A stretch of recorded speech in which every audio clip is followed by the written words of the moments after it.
Hello अस्सलाम वालेकुम everyone welcome to my channel. आज मैं आपनलोকৰ লগত এটি সিম্পল ৰেচিপি কাটা নিমকি ৰেচিপি শেয়াৰ কৰিম। সকলোৱে জানে কেনেকৈ বনায়, কিন্তু মই নিজে কেনেকৈ বনাওঁ সেইটো ৰেচিপি আপোনালোকৰ লগত শেয়াৰ কৰিব গৈ আছোঁ। প্ৰথমতে মই ময়দাখিনি ভালকৈ চালি লৈছোঁ, কাৰণ কিবা লেতেৰা থাকে আজিকালি ময়দাখিনি চালি লোৱাৰ পিছত তাতে মই নিমখ দি লৈছোঁ। নিমখ দিয়াৰ পিছত বনস্পতি যিটো পেকেট পায় ডালডাটো দিলে অলপ খাস্তা বেছি হয়, মোৰ ভাল লাগে। আপোনালোকে ডালডাটো স্কিপ কৰি ইয়াত ৰিফাইন অইল ইউজ কৰিব পাৰে। ডালডাটো মিক্স কৰি পেলাই অলপ ময়ান দিম। এনেকৈ মুঠি মাৰি চাব, যেতিয়া ময়দাখিনি মুঠিত থাকি যাব আৰু নাভাঙে তেতিয়া এইটো পাৰফেক্টলি ময়ান দিয়া হৈ গ'ল। ইয়াৰ পিছত মই কুহুমীয়া গৰম পানী ইউজ কৰোঁ।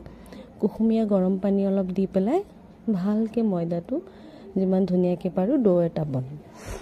এতিয়া ময়দাখিনি ভালকৈ মই মঠি লৈ আছোঁ। সেইটো ভালকৈ মঠাৰ ওপৰত কথা, যিমান ভালকৈ আমাৰ মঠা হ'ব সিমান ধুনীয়া খাস্তা আমাৰ নিমকিটো হ'ব। আৰু যেতিয়া আমি ময়দাটো মঠিম তাতে মাজে মাজে অলপ ৰিফাইন অইল দি থাকিম। দি আমাৰ সুবিধা অনুযায়ী ধুনীয়া এটা ডো আমি তৈয়াৰ কৰি ল'ম। তাৰপিছত এইটো মই নিজে ইউজ কৰোঁ, আপোনালোকে যদি বিচাৰে ঢাকিও থ'ব পাৰে। আদাৰৱাইজ এনেকৈ এটা পলিথিনৰ কেৰি বেগ লৈ সেই যিটো মঠা আমাৰ ডোটো আছে ডোটো অলপ সোমাই পেলাই 5 মিনিটমান ৰেষ্ট দি দিব পাৰে। 5 মিনিটমান ৰেষ্ট হ'লে ডোটো বহুত ছফ্ট হয়। তাৰপিছত ধুনীয়াকৈ এনেকৈ ৰুটি বেলি ল'ব। ৰুটিটো আপোনালোকৰ সুবিধা অনুযায়ী বেলিব। মই এইটো চাইজৰ বেলি ভাল পাওঁ, মই সেইকাৰণে বেলিছোঁ। আৰু তাৰপিছত যদি চুৰি দি কাটি ভাল পায়, নহ'লে এনেকুৱা নিমকি কাটা মেচিন পোৱাই যায় বজাৰত, ধুনীয়াকৈ এনেকৈ মেচিন দি কাটিব। মই নিমকিটো অলপ ডাঙৰকৈ কাটিলে ভাল পাওঁ, তেতিয়াহ'লে লোকচান কম হয়, সেইকাৰণে এনেকৈ কাটিছোঁ। আপোনালোকৰ নিজৰ ষ্টাইল মতে আপোনালোকে কাটি ল'ব। তাৰপিছত গোটেইখিনি হৈ যোৱাৰ পিছত তেতিয়াহে আপোনালোকে ভাজিবলৈ আৰম্ভ কৰিব। এয়া মোৰ হৈ গ'ল, অল ডান। এতিয়া মই কেৰাহীত অলপ ৰিফাইন অইল গৰম কৰি আছোঁ।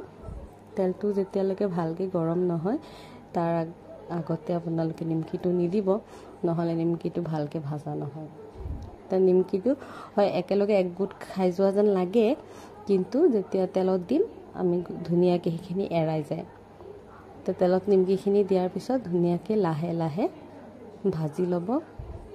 আৰু গেছৰ ফ্লেমটো অলপ মিডিয়াম হিটত ৰাখিব।